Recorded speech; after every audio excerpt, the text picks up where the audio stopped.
What is going on, everyone? My name is Andy. Welcome back to another FPL video. In this one, we're doing the final rating teams video ahead of Game Week 1. So we're going to be looking through some of your FPL team selections. I'm going to give you my thoughts on formations, structures, particular player choices, and what you might want to think about instead. So if you do enjoy it, do give it a like. Hit that subscribe button as well. There is less than 24 hours until the deadline. We can still make 300k. If you've been enjoying the content, make sure to hit that button. It doesn't cost anything to do. Plenty of more content throughout the season. Just before we jump into the first team, I want to talk about Super 6. There's a £1 million jackpot, so make sure you check it out. Very happy to say that this video has been sponsored by Super 6. Particularly happy about this one because I've been playing this game for a number of years. If you don't already know about it, it's completely free to play, and every single week you just try to predict the scores of 6 matches, and if you get them all right, you win £1 million.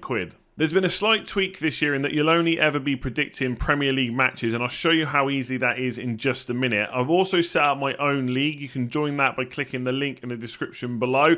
And once you do that, even if you don't get all 6 scores right, as long as you beat my score, you'll be in with a chance to win a Premier League shirt of your choice. So all that's left for me to do is make my predictions before that 3 o'clock deadline on Saturday. So for the first game, Spurs, I'm going to go for 4-0 win. I think they're going to do really well. Leeds and Wolves, I don't really trust either defence, so I'm going to go 2-2. A comfortable win for Newcastle, a 3-1 away win for Chelsea as well. Of course, I've got to back Man United to win, so I'm going to go 2-0 there, and then another 3-1 win away from home for Man City. I just need to put in my golden goal time, so I'm going to put 11 and then submit my entry, and that is it. So as long as you're 18 or over, make sure you click that link in the description below to get involved. Join my league. Even if you don't get all 6 predictions right for that shot at £1 million, you still might win a Premier League shirt of your choice. So get involved now, give it a download, link in the description.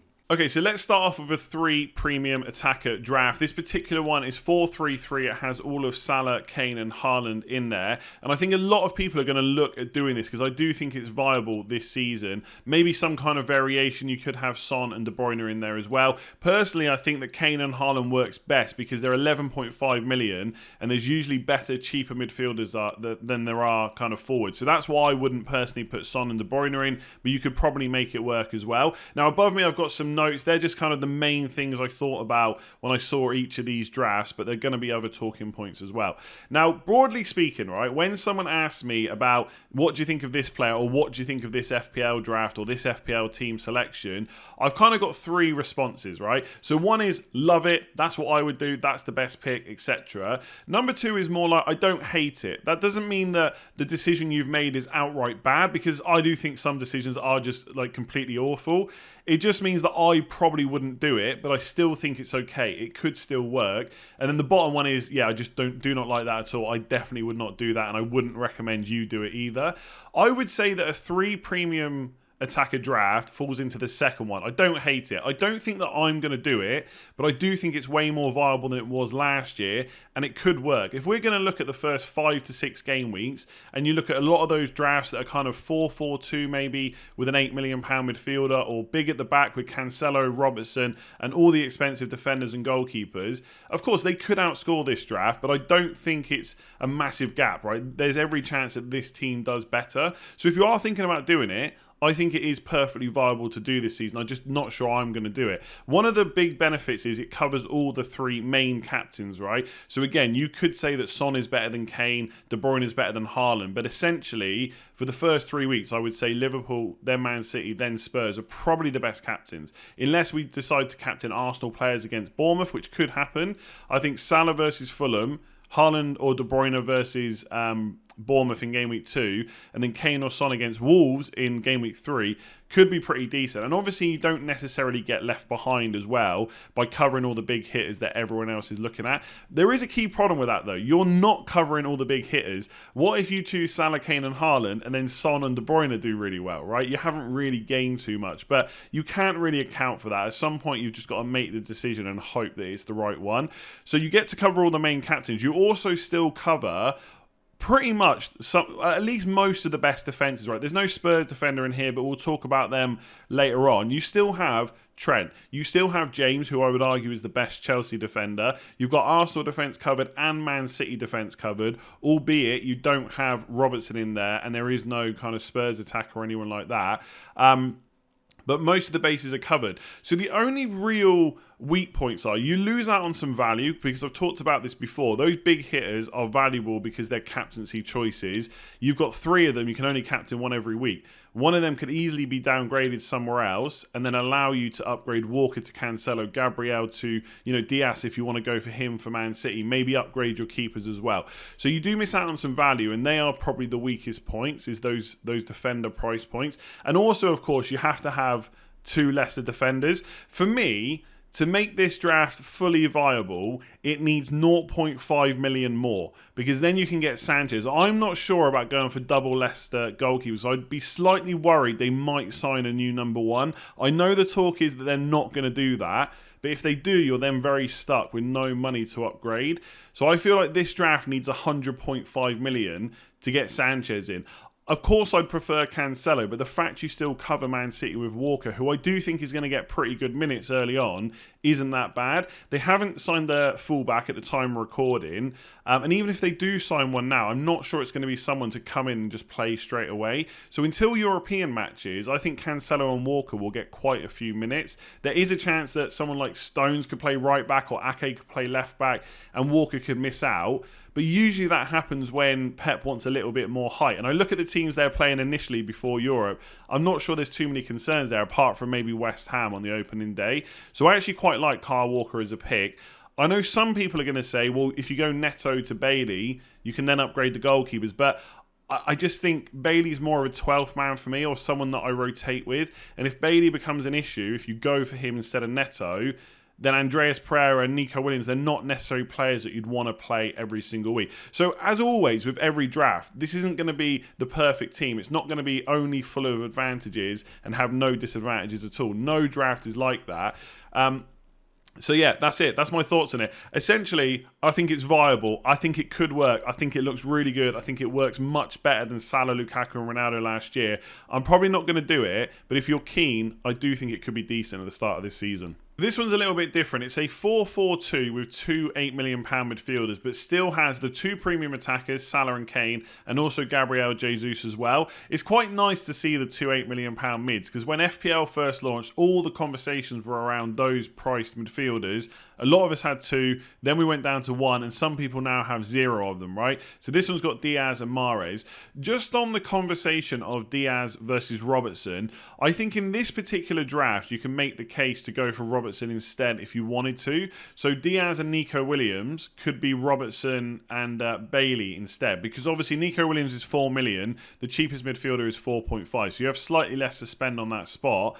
But I think having Bailey on the bench is okay. So in this particular case, it's just a toss-up, right? If you prefer Robertson, go for him. If you like Diaz, go for him. The reason I say that is, although there's quite a few other £8 million mids, because you've got Mahrez, you've already got that spot in your structure to switch to someone else if you want to. So I'm not saying you should switch to Robertson, but you've got the opportunity to do that. In a lot of drafts where you've only got one £8 million midfielder and it's Diaz, I don't particularly like what you then have to change with your team to fit him in. So I think in this one it could work. In isolation, Diaz is a nice pick. I don't think Jota's going to be back till like game week 3 at the earliest, probably 4.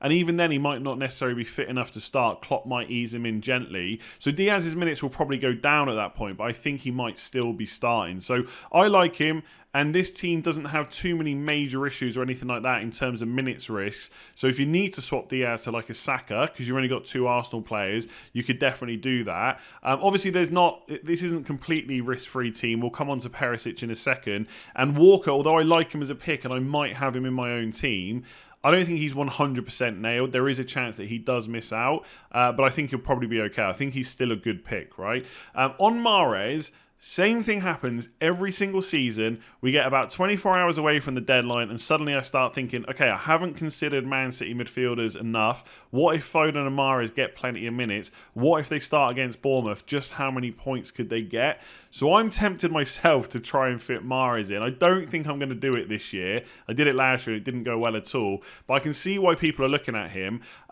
Maybe this is trying to convince myself. But when Grealish came off in the Community Shield, Foden came on the left, right? So on the right, you've got Mahrez, and Alvarez could play there, Bernardo Silva could play there. But I just wonder if Mahrez will kind of get that chance again at the start of the season to nail down a spot, at least for a few weeks, play against West Ham. If he does well, then also play against Bournemouth. It could happen, right? But I think if you pick someone like Mahrez, you do so knowing the risk that he might not start. Obviously, there is 5 subs, so he could come on. But Pep Guardiola didn't use all 3 of his subs a lot last year, so we'll have to see if that changes, right? So I kind of like Mahrez as a pick, but obviously he is a bit risky, right? I think Saka and Mason Mount, for example, would be safer in terms of the starts that they're going to get. I don't want to do Kane versus Haaland too much. At the end of the day, I think Kane is a perfectly great pick for Game Week 1. I'm probably going to go Haaland because Game Week 1 and 2 combined, I prefer Man City's fixtures. I also really probably anyway want to captain Haaland for Game Week 2. So that's my preference. But anyone that's got Kane, whether or not you're going to switch to Haaland in Game Week 2, it's a great pick. I don't really have anything bad to say about it. Just quickly on Perisic and then Meslier. Perisic, obviously, we're not sure if he's going to start. I know that FPL Velvet, whose team this is a Spurs fan, and he's pretty convinced that he will. I also am still of that opinion. I'd give it like maybe a 65-35 in terms of favouring a start, but there is a doubt there. He could play Sessegnon instead, and if you're someone that prefers to go for safer picks, you've got to just not go for Perisic, in my opinion, because the second game is Chelsea, so it's not even that great, so you could just go for someone else instead. There's not really too many players at 5.5, which is the only issue, so you've either got to find 0.5 from somewhere to go to Diaz and Man City and maybe triple up, but obviously that locks you out of Haaland, or you go down to one of the 5 millions, Trippier, possibly an Arsenal defender or something like that. Meslier, I'm not convinced by. I know a lot of people like him, and I get it. Leeds fixtures are good, so if they can get some clean sheets and some save points, it'll look, Meslier should get a bunch of points, but I just prefer the boring Sanchez pick. I think he rotates quite nicely with Ward, and as long as Ward is first choice, you can play him in Game Week 1, and if he's not, well, Brighton's fixtures after Game Week 1 are pretty good anyway. I think they're in a better defence. I know they're probably going to lose Cucurella. They've already lost Basuma, but I still think they're going to be a much better defence than Leeds. I think Jesse Marsh has got a lot of work to do there before they're kind of viable picks. So, look, a 4.5 million goalkeeper, anything can happen, especially over 6 to 8 weeks. A few save points here and there. Maybe they can keep up with the rest. My personal preference is Sanchez. But again, it's not one of those I completely hate it. It's not one of those picks I think are just awful. It's kind of more of a I don't hate it. He's perfectly okay. I've just got a player that I prefer instead. So we had to talk about a no Salah draft. In general, my overall opinion about no Salah is probably somewhere in between kind of I don't hate it and it's completely awful, like somewhere in between there. In some ways, I wish we had like parallel universes where in one, people that go without Salah could do really well, because I respect people that go against the crowd, but ultimately in this one, I want to do really well. I'm going to have Salah, so I hope you fail. Essentially, right? We're all nice to each other in FPL. I do want to help you out, but ultimately I also want to win. So it's a bit of a funny old game. But to get off that, right, that point, that tangent, to answer kind of my own question from the notes, do you gain enough with the 1.5 million saving? So let's say that we swapped one of Haaland or Kane, it doesn't really matter who, to Salah. You need to save 1.5. Straight away, we pretty much know where that's coming from. We're either doing Diaz to Martinelli or Rashford if you really wanted to, or you're doing Robertson down. Let's just say it's Robertson for now. You want to keep that £8 million spot. Well, you save 1.5 by going to a 5.5 defender. Realistically, Perisic is the only one at that price point I kind of like. You could go for Koulibaly, but I don't think it's that exciting. So you'd probably go down to 5, which would leave you 0.5 million left over, as long as I've done my maths right. So you save 2 million on Robertson, you spend 1.5 on Haaland to Salah, and that 0.5 million would just be used on the other midfielder, the other 4.5, to go up to Bailey. So then it's Haaland, Robertson, and a 4.5 million dud midfielder, who you're probably never going to use, to be fair, or Salah, Bailey, who could come off the bench, and a £5 million defender. I don't know. I just prefer the Salah route. I just don't think it's enough on paper to warrant going without him. That's just my preference. Also, Salah plays Fulham and Bournemouth in the opening 4 game weeks, right? They are great fixtures for him. I appreciate that Kane could definitely keep up in Game Week 1 because Southampton at home is a really good fixture as well. But Salah against newly promoted opposition twice in 4 weeks, going to be massively captained. It's a huge bet you're making. And I think people that go without Salah have to understand that. And again, I don't want to sit here and talk people out of doing it. You already knew before you watched this video that I love Salah. He's definitely going to be in my team. I just think sometimes people kind of don't think about how they're going to react if it goes wrong. Like, can you hold your nerve? If Salah gets a brace or a hat-trick against Fulham, that's not new information. You already knew he could do that. How are you going to react? Are you going to panic and put him in your team straight away, which you'd have to take hits to do? Or are you prepared to go without? Because if you're prepared to go without, then try this strategy. If you're not, as soon as he gets a goal or an assist, goal or a brace or a hat-trick, I think you just start with him and save your stress, save the stress down the line. It could be the season to try something different. I did a Twitter space last night. I might do another one this evening or maybe tomorrow at some point. And a few people kind of talking about how maybe it's the time to be aggressive, right? There's only a few weeks until the wild card, and then there's only going to be a few weeks till the World Cup where we're going to get unlimited transfers. Maybe this is the season to try something different. But I just cannot overlook the fact that I think he's easily... Maybe not easily, maybe the gap's not that big, but he is the best captain for Game Week 1. He's almost certainly the best captain for Game Week 4 as well. I think it's just easier to start with him. Elsewhere, though, I've talked about a lot of these players. They're all good picks. You've got Ramsdale in goal is really nice. Perisic, we've obviously talked about the risks already. So, look, the team looks great on paper. But I just think when I don't see Salah, the team kind of comes down a little bit in terms of how great I think it looks. The Kane-Haaland rotation, fixtures-wise, is really good. Southampton at home, Bournemouth at home, then Wolves, and both of them have got kind of newly promoted teams as well to play in the opening six. So on paper, it looks good. But Salah is Salah. He's done the business for Liverpool over the last 5 seasons and in FPL. There's nothing to say he's not going to do that again from the start. So if you do it, just be prepared. It could go wrong. But of course, the flip side is, if it works out, you're going to be ahead of a lot of the crowd who are definitely going to go for Salah. So I wanted to talk about this team because this season we are just not seeing 3 at the back formations, despite 3-5-2 and 3-4-3 being kind of go-to formations in the past. But I think on paper this one looks pretty good. And sometimes it's a perception thing. So if you drill down to the actual players selected, Ramsdale, Trent, Robertson and Cancelo, all great. No one's really got any issues with any of them, especially the defenders. You could maybe argue that Mendy is a slightly better option in goal, but that's personal preference. I actually really like Ramsdale. Salah's in a lot of teams. Haaland's in a lot of teams. So's Jesus. £8 million midfielder. Okay, it's Saka in this one. It could be Diaz, Mount, Mahrez, Foden, etc. Neto's in this team. He's in not everyone's teams, but he's in a lot of teams. And I still think he's right up there as one of the best 5.5 million midfielders.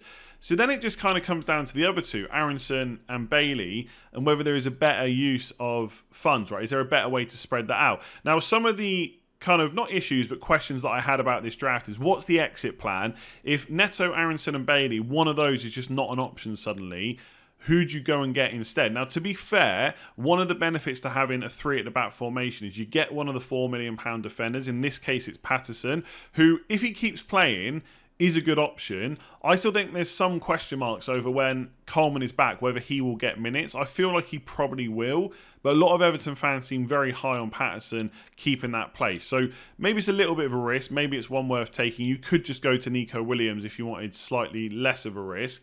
And obviously you get Dunk as well. So you have that £4.5 million defender that can come on. And to be fair, he does rotate quite nicely with Bailey. So if Bailey loses his place, or you just want to not play him in the harder fixtures, you can play Dunk instead, because after Game Week 1, Brighton's fixtures are quite good. So if Aaronson, Neto or Bailey do become issues, this team is not necessarily kind of screwed straight away. It does have at least a little bit of a bench. But if you wanted to move them on, I feel like you've already got 2 of probably the best 5.5s.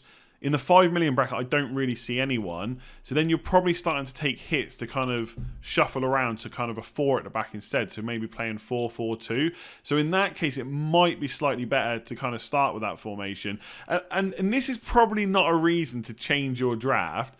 But Andreas Pereira, I feel like he could be gold. He's by far the most popular midfielder. If he gets any kind of return early on, and people are starting to look for a cheap midfielder, he will get brought in and he will rise in price. He's just one of those players that could go up fairly quickly. And obviously you miss out on him with this kind of formation. So instead of Bailey and Dunk, for example, you could have Andreas Pereira and a £5 million defender.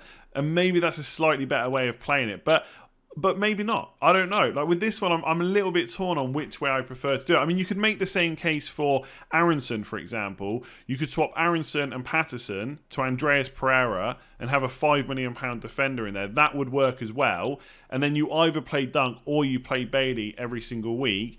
And as long as Bailey keeps his place, you've always got a good bench option. So again, it's not a draft that I hate by any stretch, right? I think it could absolutely work. And if you want to take a punt on Aaronson, why not? He's not being talked about much. He got a hat-trick of assists in the final preseason game of the season. I think if there's one thing Leeds can do, it might not be defend him, but in the past they've always been pretty good in attack. And I'm not saying that Jesse Marsh will be kind of in the same vein of an attack as Bielsa was, but those Leeds players know how to do that, and I'm sure Aaronson will fit in pretty well. So I do like him as a pick for sure, and I'm not trying to talk you out of that. It's just about those combinations on the last few players. And to be fair, at this point, close to the deadline, that's what most people are doing. They've got kind of 7 or 8 picks locked in. It's just about how best to distribute the funds. So it could work. I just worry about kind of that exit plan for those midfielders. Where do you go to in that position? And if you have to go to defence, then suddenly that's a few hits that you need to take. So there we go. Let me know down in the comments below, which formation are you currently on and which players are you constantly tinkering with? Like I said, 7 to 8 of your first 11 at the moment should probably be locked in. It's only those other positions that should be moved around ahead of tomorrow's deadline. You don't really want to be overhauling your whole side. So let me know in the comments below. Give the video a like if you enjoyed it. Please do hit that subscribe button if you haven't already. Not too many hours to go now until the deadline. We can still hit 300k. If you've enjoyed my content through pre-season, which I hope you have, I've enjoyed doing it, hit that subscribe button. It's free to do. Plenty of content throughout the season. All that good stuff. Don't forget to check out Super 6 as well. There is a link in the description below. Get signed up. Try and win that £1 million prize. All you got to do is predict 6 scores. How hard could it be? Otherwise, I will catch you tomorrow morning for another video. And of course, the deadline stream in the afternoon. Cannot wait for that one. I'll catch you then.